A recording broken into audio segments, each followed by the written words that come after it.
Welcome to the Hollywood Heretic, the entertainment industry podcast, where we break down what's broken and how to fix it. I'm Wade Major, and I am thrilled today to welcome one of my oldest and dearest friends, David Wisehart. We are going to be talking about story and what's wrong about Hollywood movies from a story standpoint, from a storytelling standpoint. Full disclosure, David and I have been writing partners in the past. We went to film school together. But David is far and away the expert in all of these things. David has written, directed, and produced video games for 20th Century Fox. He was a writer's assistant on the hit television show Queen of the South. He is an Amazon best-selling author, and he is looking now to help other writers improve their craft with his new Substack, Character Secrets. I'm going to run a little banner here so that everyone can see David's links, davidwisehart.substack.com and youtube.com at Character Secrets. He also wrote the book How to Write Great Characters, which you can get on Amazon. All of these links will be in the metadata and the text if you're going to Substack. David also recently did something that very, very few people have ever done, which is he hiked the Pacific Coast Trail, which I find to be an absolutely unbelievably daunting thing. You documented all of that on a separate YouTube channel of yours, which we can include a link to as well. First, let me ask you, what possessed you to hike all the way from the Canada border to the Mexico border? For those who don't know, the Pacific Coast Trail goes all the way from Canada to Mexico. You go straight through three states. It's three countries. It's unbelievable. What possessed you? I've been dreaming about it since I was a kid, really. I went on a hiking trip with my dad into the Sierras when I was 12 years old. It was sort of a young coming of age kind of trip with me and my dad. And we were planning to hike to Mount Whitney. And we got cut off by snow and just conditions, high rivers and stuff. So we didn't make it. But I always wanted to go to Mount Whitney. And in the Pacific Crest Trail, one of the highlights is it goes right by Mount Whitney. So I thought, well, that would be a good way to do it. So I tried to hike in 21 and got cut off by wildfires. And then this year I just decided I'm going to try to do the whole thing again. So went from Canada to Mexico. Took me about 4.5 months, 142 days, and it was quite the experience. But yeah, I am documenting that day by day video on YouTube under my own name. David Wisehart is the channel. So if you want to watch hiking videos, that's something different. But that's what I've been doing last almost 6 months Well, of my life. For let's get into Character Secrets and why you started this Substack. And there's Yeah, I am thoroughly enjoying reading all of it, because even as a seasoned filmmaker, film critic, writer, somebody who knows you, who's worked with you, it is refreshing, because it sort of crystallizes things that I think a lot of us subconsciously kind of know, but you're giving it a framework so that we're not digging through the toolbox. We know exactly what tools to go after. Talk a little bit about what yeah. inspired the Substack. So it really came out of my own frustrations. You and I went to film school together, and we learned a lot. At least I did. About storytelling and a lot about plotting. That was really drilled in terms of like story structure was a big part of our film school experience. A little less on characters, and characters kind of hard. I think for me when I was coming up, getting my head around, because I can only write people as well as I know people, and I know as you get older you get to know yourself pretty well. So I can write characters who are like myself, but writing characters who are like other people was always a little bit of a challenge. And so it was somewhat of a limiting factor in my own writing. And so I went to psychology and started studying personality types. There's a number of different personality systems. I started reading people like, especially Jung, who was an influence to Joseph Campbell, who we studied. And so I just started going through, personality and psychology, and I ended up using that in some of my own work, including books and not so much in games, because when I was in the film industry, I mean the game industry, working for a movie studio, I wasn't quite involved in the personality type exploration that I later did. But I wrote this book, How to Write Great Characters, after I found some things that were working for me, and then I taught an online class that was very well received, and people just wanted more information.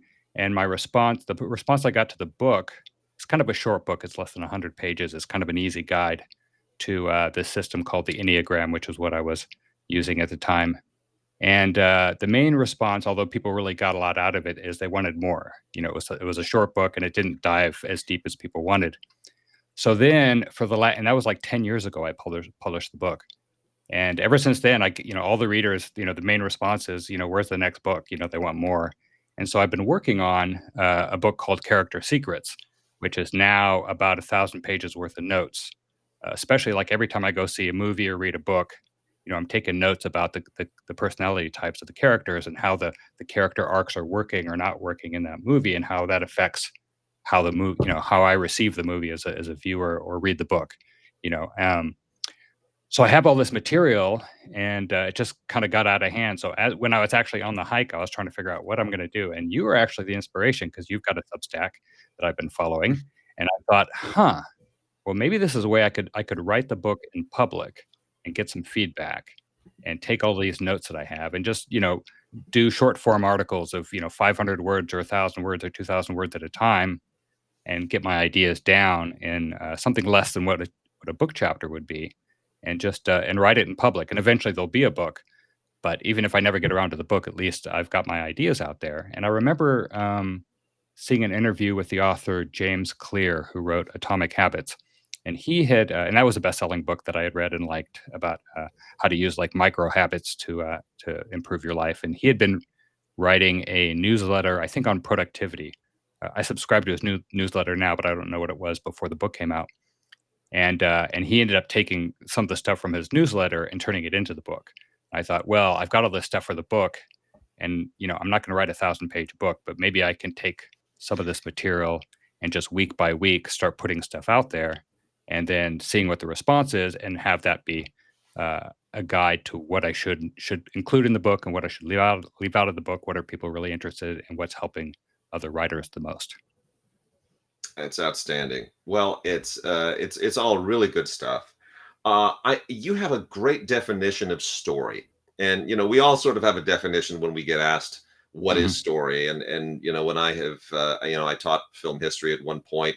You try to simplify it, and I occasionally will visit classes that friends of ours teach.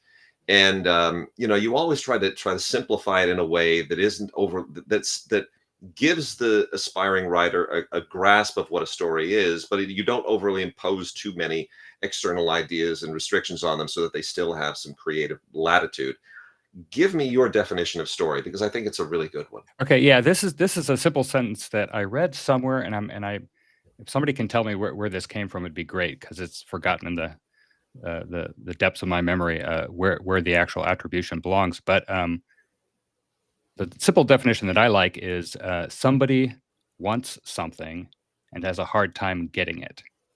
Somebody wants something and has a hard time getting it. So the somebody is the character. They want something. That's the desire, that the engine that drives the plot. They want something. They have a hard time. Those are all the obstacles. So you've got a desire met with obstacles, and that creates a conflict, and has a hard time getting it. So they either get it or they don't at the end.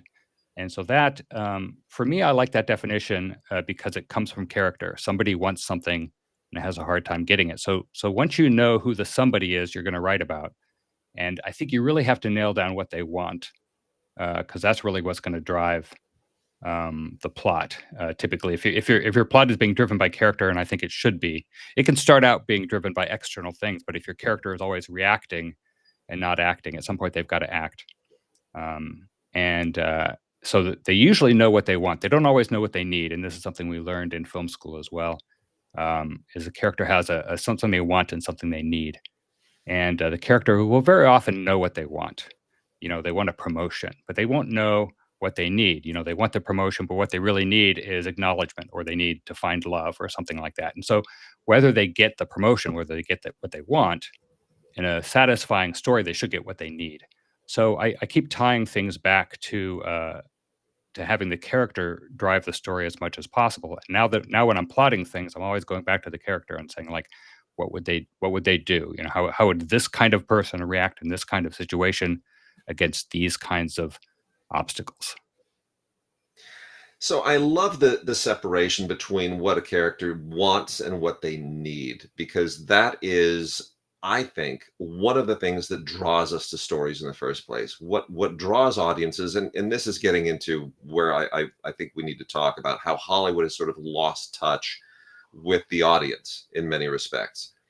I go to see a movie because I face all of these dichotomies between what I want and yet what I know that I need. And we have a hard time sometimes resolving that because we want so much so badly. We want to be rich, we want to travel, we want all of these things, but so many people get those things and find themselves unfulfilled. And then they have a bit of a life crisis, a midlife crisis, a late life crisis, sometimes an early life crisis, and they change careers, they may change Mhm. marriages, Mhm. they move to a different place because they realize that what they were chasing is not what is really going to give their lives meaning.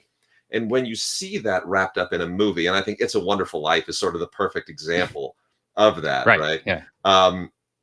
Especially this time of year, people see that and it reinforces in them, maybe I really do need they project themselves into the movie and they say, boy, Mhm. that's a lesson to really be learned. Talk a little bit about that discrepancy and how that draws an audience into a movie, and perhaps some of the Yeah. movies that you think do that the best. Yeah. So, I mean, you picked a good movie, but I think one of the things that's important to realize is that when we learn things, you talk about life lessons, any kind of lesson, we learn best through stories. Like, facts and figures, they just, they'll go on, one brain cell and out the other. But, we really think of, we create stories about our lives. Like I will create a story about, my past, and that's how I understand myself. And the way we tell stories to ourselves and understand things is really how we learn. It's hard to learn without some storytelling element in there. And I think we go to stories for the same reasons, to understand ourselves, understand the world, how things work, because in a lot of ways the world doesn't make sense, and it just is what it is, and we have to make sense of it. And stories should make sense, right? If a story doesn't make sense, then there's something wrong with the story, and we don't. I mean, that's really what we're looking for, is to make sense of the world and make sense of ourselves. And some movies do this very well. I mean, like you picked it, so It's a Wonderful Life. It's what one of the things when you look at, and we'll probably talk about this a little bit. The classic movies, classic books that we keep going back to. We think of like another Christmas one is the Dickens, Ebenezer Scrooge story. A Christmas Carol. These things are classics for a reason, because these stories resonate, and they don't just resonate for one person or another. Almost anybody who approaches it, almost from any different culture, if they can get past the specifics of the story, there's something underlying that's universal. And I think that's really the only way we can really grasp, our place in the world is by how we tell the story and how we understand stories. And one of the things is like uh, you look at the great religions of the world, they're all based on stories. Like you look at Christianity or Islam or Buddhism, there's a story at the center of that resonated for that culture. And the religions that survive are the religions that were the best at telling their central story. I think one of the movies about Jesus Christ was about the greatest story ever told. And from that culture, if you're a believer, it is the greatest story ever told. Um, and as we become more secular, or even if we are religious, it's really these stories that we turn to. So one of the things that happens, I think, as the culture has got more secular, is that movies became the storytelling venue that filled for a lot of people like me. I'm less religious than I was as a kid, but I still have that need to understand the world in some conceptual framework. And it's the movies, it's the stories, the books I read uh, that really fill that need for me and a lot of people. So let's get into the meat of what's wrong with Hollywood, because everyone kind of agrees on some level, even though we're all seeing movies that we like. A lot of people going out to see Wicked, they love Wicked. Everyone Mhm. loved Dune too, but there is a feeling that something in Hollywood is broken, that something just isn't quite right. I can even say that just from the standpoint of film criticism. There were years where you think, I just can't get enough good movies. In the early Yeah. 90s, it was just one great movie after another. Hmm. Um, Today, I don't know a single film critic that doesn't feel like I'm just treading water from January through, September, because all the good stuff comes out at the end of the year, and then it's still pretty slim. And we've had labor strikes, we've had COVID, so movies disappeared almost entirely in 2020. Hollywood is Mhm. having a lot of employment problems, so we're kind of, the muscles are atrophied. We're digging our way out, but there is a problem that needs to be resolved in terms of content. I know you have some very strong thoughts about this. So what is wrong right now? What is Hollywood doing wrong, and what should they do to fix it? Well, I think there's always been this economic incentive that's driving it. When I was at the movie studio, I was seeing a lot of good intentions. Now, I was working in the video game department, but on film properties and working with film people, and TV as well. So a lot of there's a lot of very smart people in Hollywood who have very good intentions in terms of, and some of them have good instincts even in terms of story. But the overriding concern, keeping your job, is all about the numbers. So it's become a very numbers driven kind of thing. And so I think we've lost a little bit of, of what are we here to do? I mean, obviously everybody wants to make money, but and that drives a lot of the marketing stuff like sequels. And I think sequels has been one of the problems that I've noticed. Um, you know, I'm not a, I when I was a kid I loved comic books, but and I for me it was always the origin stories, especially in the movies. The origin stories tell a character arc for the main hero, and then once that arc is completed and the person gains their power or whatever it is, then they're going on a series of adventures that seem to mean a lot, less and less, and so there's a diminishing returns for sequels, and that happens not just in comic book movies, but any movie where there's a lot of sequels, you run out of character arc for the character, and so we're missing that element where the main character is we're getting the most important story in that character's life. And television does where it's serialized, and it feeds a different kind of thing. But occasionally, like in TV, you can do long arcs, like Breaking Bad. It takes whatever 6 or 7 seasons or whatever it was for him to completely break bad, and that was probably designed from the beginning. And occasionally, television shows that are serialized will give the main character an important arc in an episode. I'm remembering Star Trek did an episode called "City on the Edge of Forever," where Kirk actually fell in love, and then lost love, because he was a womanizer and all this thing. But he actually, in that one episode, had a great character arc, and where he had to choose between duty and love. And that's one of the episodes everybody remembers because it just hit all the buttons for that. And so one of the problems I think is the sequels, which I understand from a commercial point of view is it's pre-marketing. And also the remakes are basically the same thing. You're taking a story that's already pre-marketed and giving it another twist. And that's always going to happen. And that was happening in the 90s too. I was a film critic for a while in the 90s and even the late 80s. And I remember seeing 300 films a year, and I don't do that now, but uh it's easy to look back and say, well, you remember the top 10 and they were great. I don't know what my top 10 would be this year because I missed a lot of this year, but because I was out in the wilderness. But I think getting back to original stories, because we don't want to, keep remaking, Spider-Man's origin story every 10 years, but I guess maybe that's going to keep happening.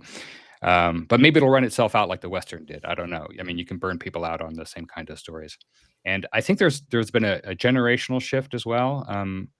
In the 90s, we didn't have as much of we didn't have cell phones and things like that. So there's a little bit of the short form, TikTok versus, long form. I think maybe that's playing a role. But in terms of storytelling, I just feel like we need to get back to, telling original stories. And I'm hoping, um, that we can do that at some point, either because there was a burgeoning independent film market in those days. And I think that's a little bit less of the case now. I want to get to a graphic here to kind of underline what we're dealing with. So let me pull it up here, and you should see the graphic in front of you. So if you see now, it's Yeah. showing domestic box office between 1998 and the box office for this year. And this is our Hmm. first chart here. It's showing sequels. Literally, as of this writing, all top 10 films this year, with the exception of Wicked, are sequels. We go back to 1998, which is a great year because that was the year that Titanic made most of its money. Right. All of those, not a single one of those 10 films is a sequel. I mean, Godzilla, let's move to the next graphic, because then we talk about, okay, franchises. Fair enough. We can now we're looking at domestic box office for 2024. Every single one of these is technically a franchise. If we're moving away from Mhm. sequels and remakes, these are franchises. In 98, we had Dr. Dolittle and Godzilla. Those are the only franchises. So the reverse of this is original screenplays. You said original stories. So let's look at Yeah. original screenplays. There it is.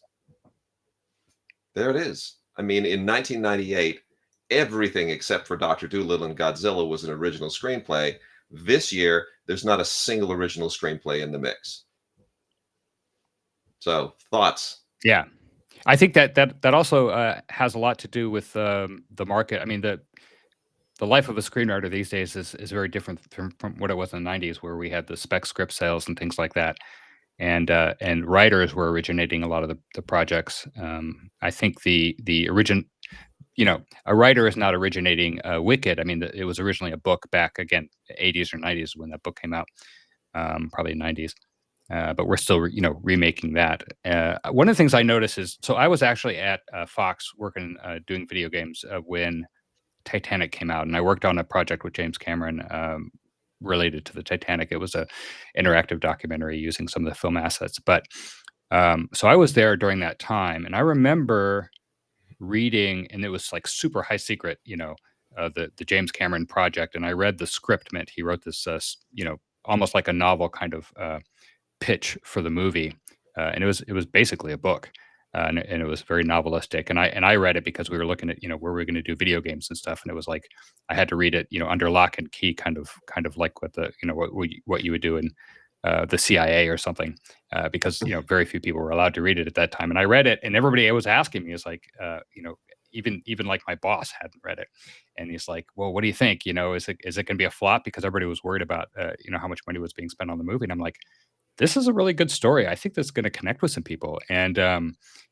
I was transported by it. And say what you will about Cameron, but he really knows how to tap into a certain nerve in the general audience, because he knows how to Yeah. appeal to a wide audience. And and I said, I think the story is really going to work. I was a little surprised. And then obviously the movie came out, and one of the things that was different about Titanic that made it a hit that it was that people kept going back. It was not a massive hit in the first weekend. I mean, it did well, and then it continued to do well, and for like months and months. And what we found out is like, the audience, especially the young audience and young women, I would say young girls, sort of preteen, whatever, were going back again and again, and young teenagers were going back again and again to see that movie. And so the story was really captivated almost all demographics, and people saw it multiple times. And I don't think we've seen something maybe Barbie was like that. I don't know if the Barbie was like that for this generation in terms of people seeing it 10 times. But that was part of the success of the movie, is it just Yeah. captured people. And that had to do not with the effects were nice, but it really had to do with the story of Kate and Leo, and that really it was a Romeo and Juliet. It goes back to William, so it was kind of a remaking of Romeo and Juliet, you're inspired by that. So it does have some classical or Renaissance background to It's it, but for the modern age. And it's a eternal story, and it really tapped into that. And I don't know that we get a lot of that now. I don't know. what's you pointed out too, that it kept going. Everyone always forgets Titanic didn't open at number one. It No, opened at I number don't think it two. did. No, a Okay, James Bond film. It was one of the James Bond films. I think it was GoldenEye or something like that. because it opened at Opened ahead Christmas. of it. Yeah, Yeah, yeah. So the James Bond film opened at number one, and then it came kind of from behind, and the Bond film sank after like 2 weeks. But yeah. I don't know if you Titanic just remember. It kept was it was going. supposed to be it was supposed to be a summer movie, and it got pushed back. Right, and right. some remakes. I mean, some reshoots and stuff. And I talked to Jim a fair amount about this, and the amount of pressure he was under, and then everybody at the studio, because they were just like, we can't hire anybody, we're spending all this money, everything, we can't get toilet paper because we're spending money on the Titanic, no more coffee for anybody. It wasn't quite that bad, but it was people were in every department of the movie studio were pinching their pennies because they were afraid that Titanic was just going to flop, just based on, and Yeah. then the press coverage was turned pretty negative after they pushed it from summer to Christmas release. And so that's why people are coming up to me and saying, like, okay, you read the script. Is this going to be a flop? And I'm like, I think it's pretty good. I would just say, like, I haven't seen it yet, but based on what I read of what Jim wrote, this definitely has some potential. I didn't think it was going to be a flop. I also didn't think it was going to be a huge hit. I just thought, I'm going to like it. I hope other people like it, and hope they go see it, because it meant, everybody's jobs at the studio were on this thing. So it was a big gamble, but it all came really down to the story. I think ultimately, because you can have the best effects, and we see this now with these superhero movies. And movie studios, they can take the wrong lessons from success. Because they really want a formula, and uh, it's like, oh, it's the CGI, oh, it's this movie star, and yeah, I mean that'll give you an opening weekend maybe, especially if you got the right star or the right character. People will check it out. But if they don't like it, they don't like it. And nowadays, everybody knows instantly. That on TikTok or Twitter or X or whatever, the word gets out. Way in advance that is this a bomb or is this something to go see?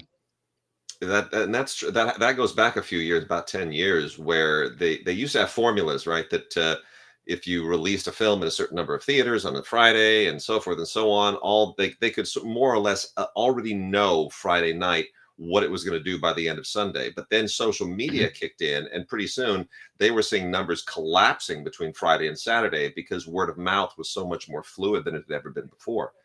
Um, let's talk then about original stories, because going to that point, great reporting from the Ankler here. This was just this last week. Nicole Laporte for the Ankler was writing that big spec scripts are back. And this is something that we haven't seen really since the 1990s. And there's some really interesting stuff in this article. It's behind a paywall, but there's a lot of stuff that's right up front. It's specifically talking right at the outset about this uh, script called Alignment, spec Mhm. script from a guy with no prior credits. And it really interesting how it just sort of caught fire and blew up. And it's an AI story, right? It's Mhm. Timely. it's a it so it's very much in the zeitgeist. And it's here. It's about a tech company whose AI model goes rogue, manipulating foreign governments and provoking international conflict.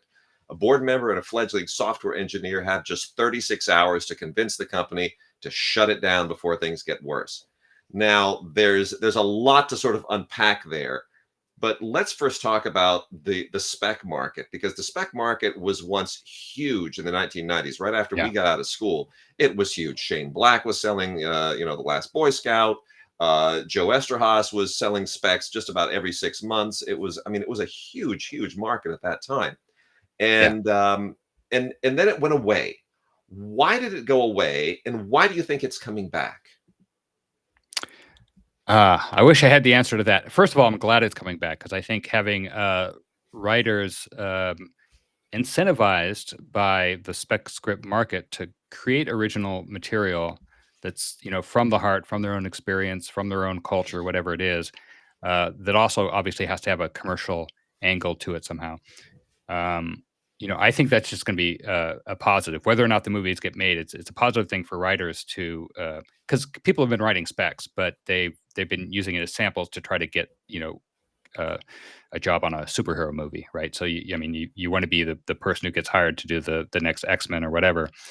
So you're creating your own thing, but it's more. It became more like what was in television, where you there was a time in television where you could write a spec script that actually got made. That occasionally happened, but usually the TV scripts were just samples that you show somebody, and they were never going to get made.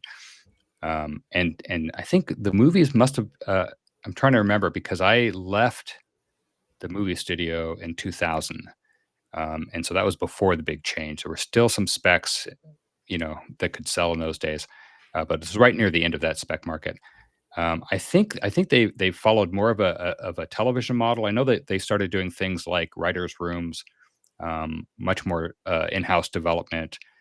Even in 2000, they were starting to buy like properties like toys and things like that, where they thought they could create a franchise around something. It's like, oh, we're going to do the Monopoly franchise, we're going to do the whatever, and so I think uh, forefronting the property before the story. I mean, one of the things about the spec market is you've got the story there. You can sit down for an hour and a half or something, read through it, and you know whether the story is going to work or not.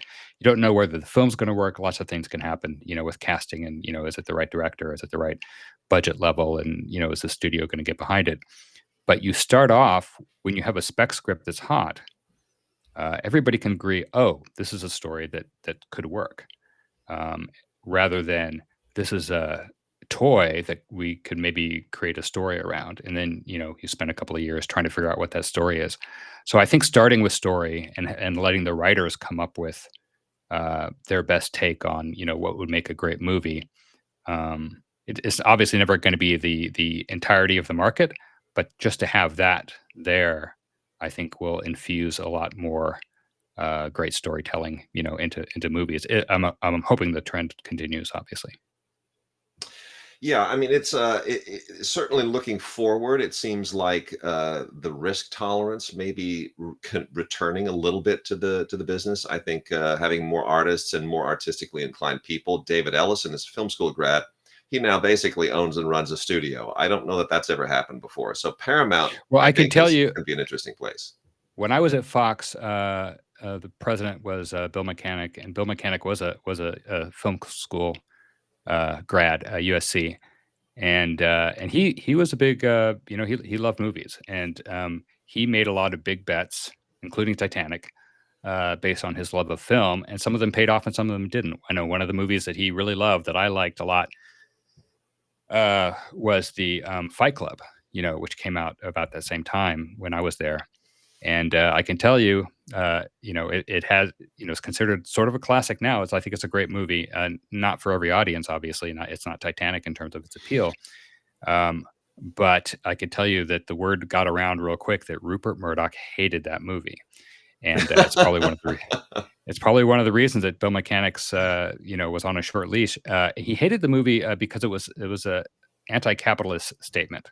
So there is a thing where people think that Hollywood is so liberal, but the owners are pretty conservative. The big owners Yeah. with what kind of movies, and as long as it's making money, they're fine. Make the money, and it doesn't matter.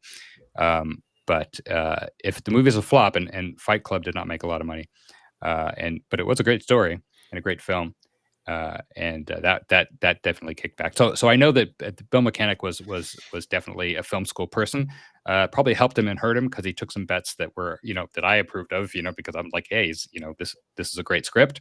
And it's not for everybody, but then it flopped. And then he had some other things. We were doing animated. We did an original animated movie called Anastasia, which did okay, and then another original movie called Titan AE, which was very expensive and flopped, and so that ended up hurting him. But he was one of those, I would say, more old school style producers who really uh, you know wanted to make good movies, and that was like one of his primary. I mean, got to make money, but I don't know that a lot of those people around anymore. If in terms of like, are they willing to take the big bets on a story they believe in, if it's not an automatic marketing, home run because it's Spider-Man or whatever. Well, for whatever it's worth, Anastasia is having a second life. They went and turned it into a stage musical, and Yeah, it yeah. has toured the country. It's done very well. We saw it on stage in Los Angeles. They did away with the whole Rasputin thing, brought in a Russian Revolution subplot, and I think Hmm. it's living on. I So still, it's interesting because when I tell people I used to work on video games, they ask me, because I worked on The Simpsons and Snoopy and Charlie Brown and a bunch of other licenses. I'll occasionally mention Anastasia, and I find that a certain generation, they just love that movie if they grew up on it, especially the girls, but even the boys too. Um, So it's interesting, talking to people now is like what they remember. I think Anastasia is something that's going to last because it's a good story. It's quirky in a lot of ways, but it's got that kind of classic feel, beautiful music and all that. And if you love Yeah. musicals and animation, I would check that one out. So let's talk about writers today. If studios need scripts, movies need writers. Everything begins with the screenplay. If you're a writer today and you're just starting out, let's say you're somebody who's coming out of film school, or perhaps you're somebody who is not in film school, but you're frustrated in your career and you feel like, I've had people talk to me recently saying, I've spent my whole life as an attorney, but I feel like my calling is to write, but I don't know how to start. I find that is a really interesting question. How do I start? How do I even start to write a novel? How do I start to write a screenplay? What do I write about? If you're looking at the marketplace today, you're reading the tea leaves, where we're going to be in a year, in 2 years, in 3 years, because if you write a script today, it's not going to make it to the screen until 2027, 2028, 2029, 2030. If you're looking that far down the line and you're a writer and you want to get ahead of the curve, what should those writers be thinking about? What kinds of things should they be writing about? How do they even begin this process? What would you say to them? Okay, a couple of things. One of the most important is that don't chase immediate trends because the movie making process. If you talk to any filmmaker, they'll talk about how it took 10 years to get their film made. When I was at Fox and working with James Cameron, I went to his house once and I saw a bunch of sketches he had laid out, and this was like 1999 or 98. Um, and there were drawings for this project he had called Avatar, and that movie took 10 years at least before it ever saw the screen. And he had written it, so somebody on that level can't get a movie made that ends up becoming, say what you will about it, it made a lot of money and touched certain audiences. Um, so even a filmmaker working on that level, it takes him 10 years to write the thing that he wants, especially if it's an original. He was getting offers to do all sorts of things that he was turning down, but he's mostly stuck to doing fairly original things. Um, so I think chasing trends is not a good idea. I do think that looking back on what has looking back on the great stories. So for us, I would look back. You could look back to the '90s. You could look back to the '30s, the '40s. You could look back to classic novels to learn the craft of what makes a good story. That's important. And then you want to take your understanding of that and what interests you as a person. What kind of person do you want to write about? Because I always start from character now. I didn't used to. I used to start from plot. But I think what are the issues that you're dealing with, and then try to find a way. And one of the things is you can update the central idea, like a love story, Romeo and Juliet, put it on the Titanic if you want. But I would take, if you're going to do, let's say, Romeo and Juliet, uh, put it in something that's a little bit more modern, that's an issue that people are dealing with today. So that spec script, and I haven't read it, the one that we were just talking about, the AI thing. I noticed a couple of things about the log line. It looks like it's fairly contained. It had to do with an office setting, probably not too expensive. It's a cutting edge idea in terms of AI. A lot of AI movies, but AI is in the consciousness now, and it's actually more of a real thing than it's ever been. And you just know there's going to be a flood of new AI movies in the next couple of years. And so it's kind of early in that new trend of whatever AI is going to be in the movies. Um, but it's also contained, and I don't know what the central story is for the character, but it's probably something that the writer could have taken into almost any kind of venue. He could have turned it into a romance. He could have turned it into a James Bond movie or something. He turned it into an AI movie. So there was probably some nugget there about the character and the kind of personal issues that person was dealing with. Could have been any office setting, and he created the story around AI. So I think taking something personal to something universal, or something that's happening in the social sphere now, might be a way to get some traction. This author obviously told a good enough story that people were passing it around, and it was timely enough, not in the sense of what are people buying, but in the sense of what's going on in the world right now. And so I think being both aware of what's going on with yourself in the inside and what's going on with the world on the outside, I think those you want to somehow find the marriage of those two things.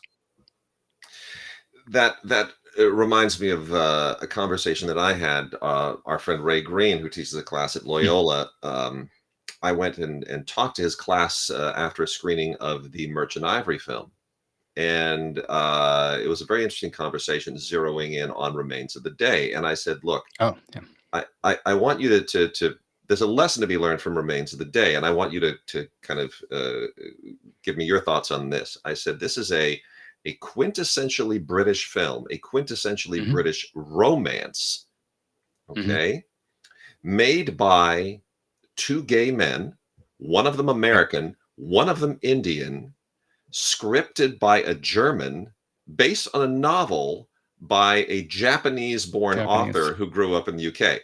So the old adage, "Write what you know," really doesn't make sense here. It should be know what you write. Yeah. Your thoughts?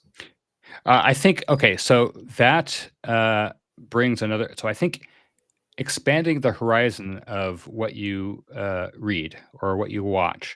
So if you're a writer, you should be reading a lot, even if you're writing for scripts or TVs. I mean, you should be reading scripts, you should read TV, reading novels, and not just reading in the genre that you want to. Let's say you want to write science fiction.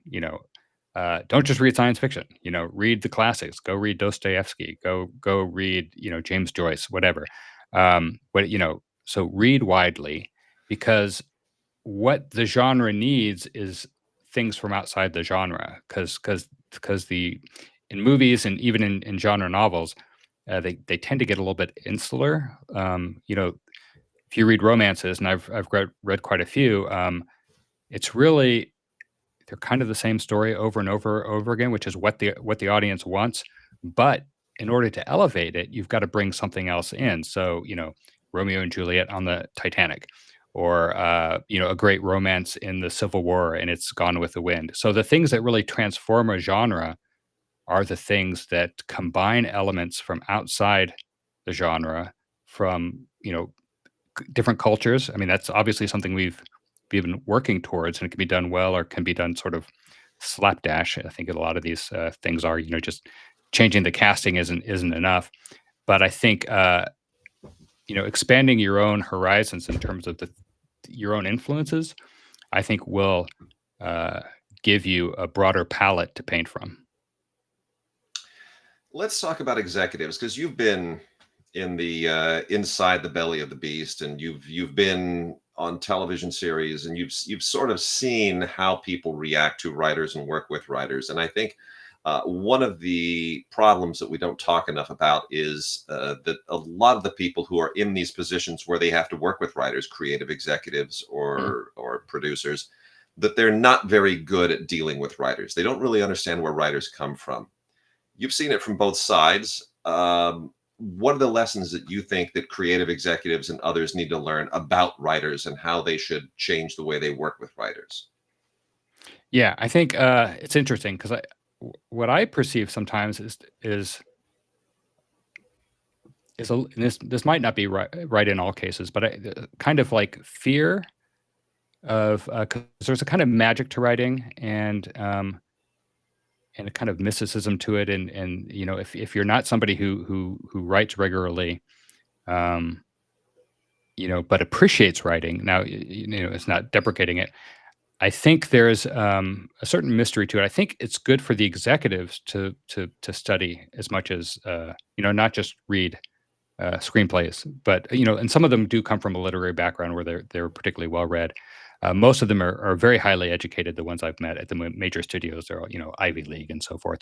So very smart people um, who may have read a lot and in their college years and don't read as much now. Um, and one of the problems being an executive is keeping your job. It's all about keeping your job. So there's a lot of hedging the bets and just a lot of fear at the movie studios because it's a great gig. You're making a lot of money. It's super high status. When I left you can see it's night and day when you're working at a movie studio. I was a producer at a movie studio, even though I was making games, but I was a very high status person in some circles. And as soon as I stepped out of that role, nobody paid attention to me. So there's one of those things where there's a lot on the line for those executives.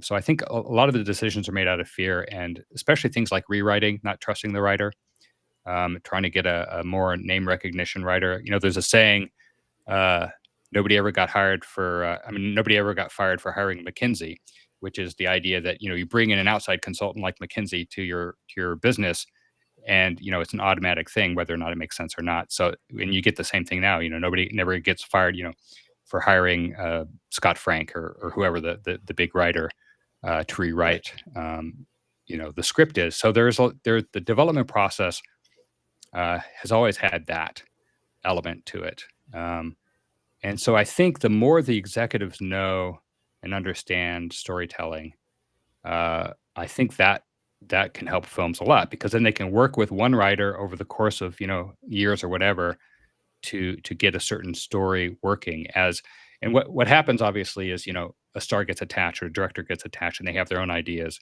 and you have to incorporate those into the rewrite. And so it's easy to just keep rewriting and rewriting, and the stars come in and go and directors come and go, and so it gets rewritten a million times and people lose the thread of why they liked the original script to begin with. And often what happens is they'll circle back to the original script, do one polish, and that's the one that gets made. After years of development, very often it's an early draft they go back to, that's the one that works. So in terms of development executives, I just think really immersing yourself in the world of story and character. I'm mostly talking about plotting from character, and I think that's the way. I've done a fair amount of acting. That's the way.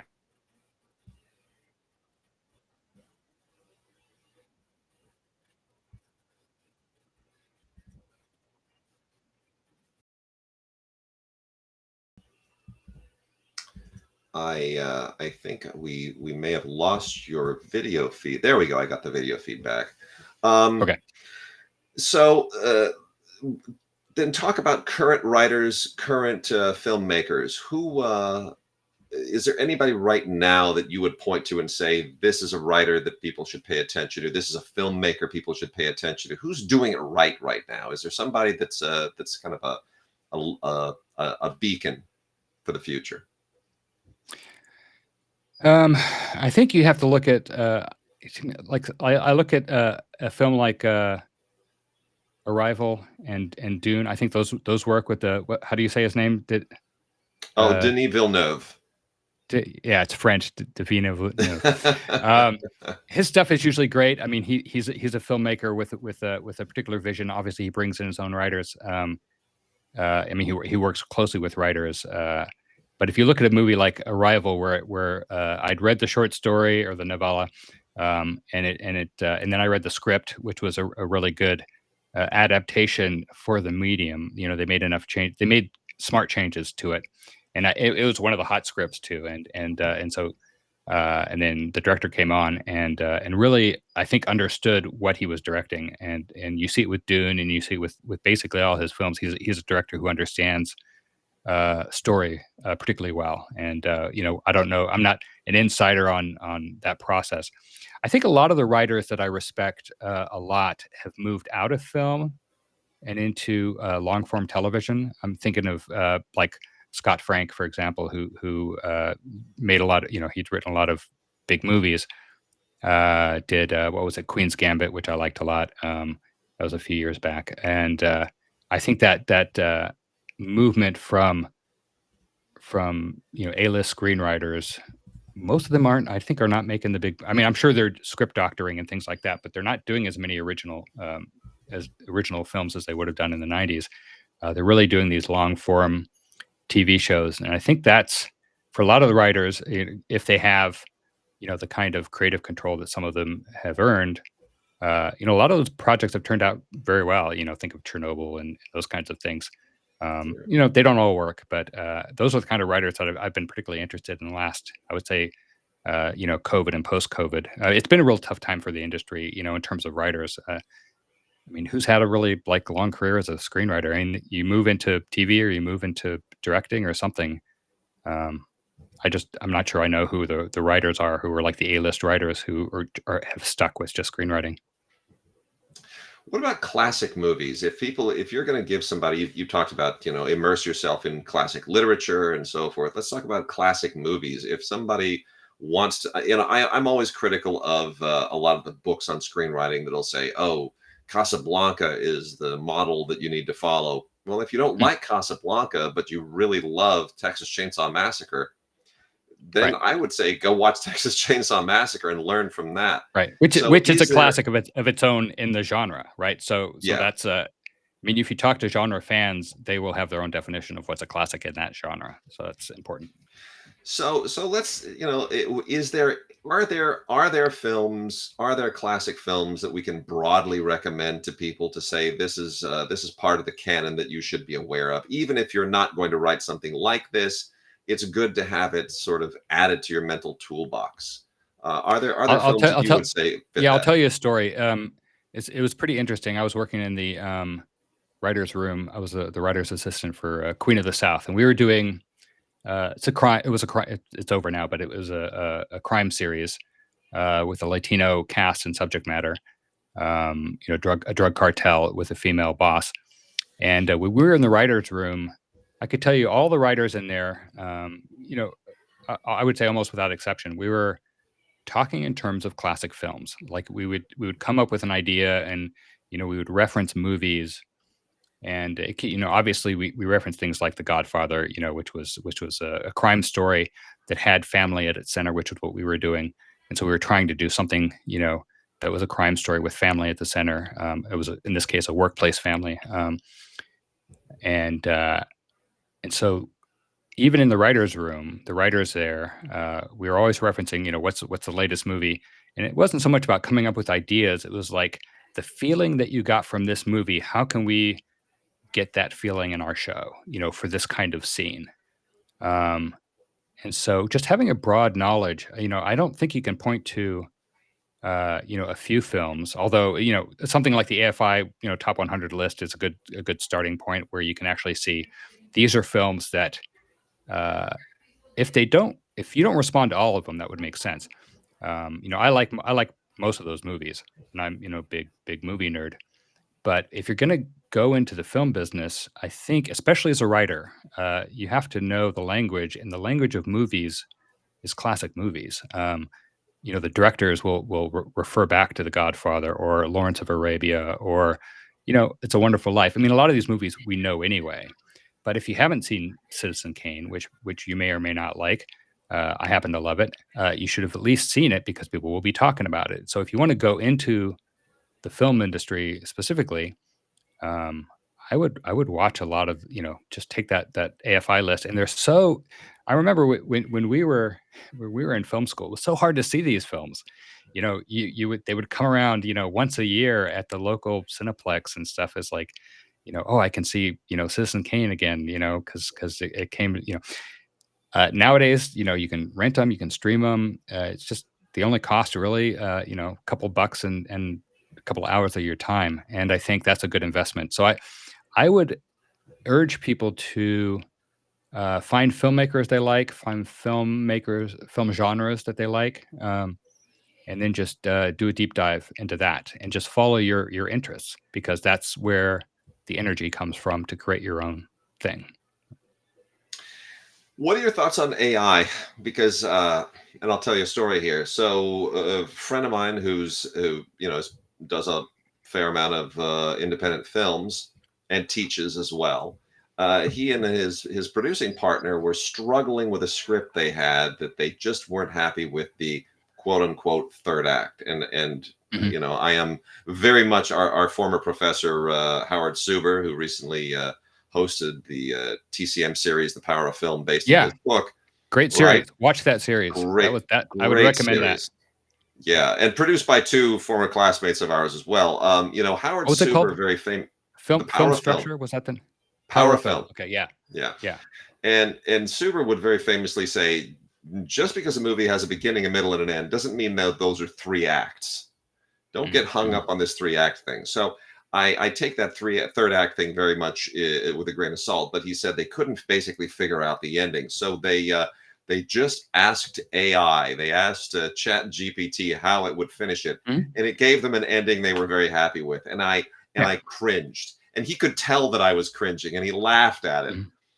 Mhm. I understand it's a tool, but we just had a very long writers' strike, primarily because writers see it not as a tool but as a threat. So, Mm. your thoughts? Is it friend or I foe, or is it think a little bit of both? I think tool and a threat. So I think yeah, I don't think so. This is a saying somebody else. I'm repeating somebody else, but writers are not going to be outcompeted by AI, but they will be outcompeted by writers using AI.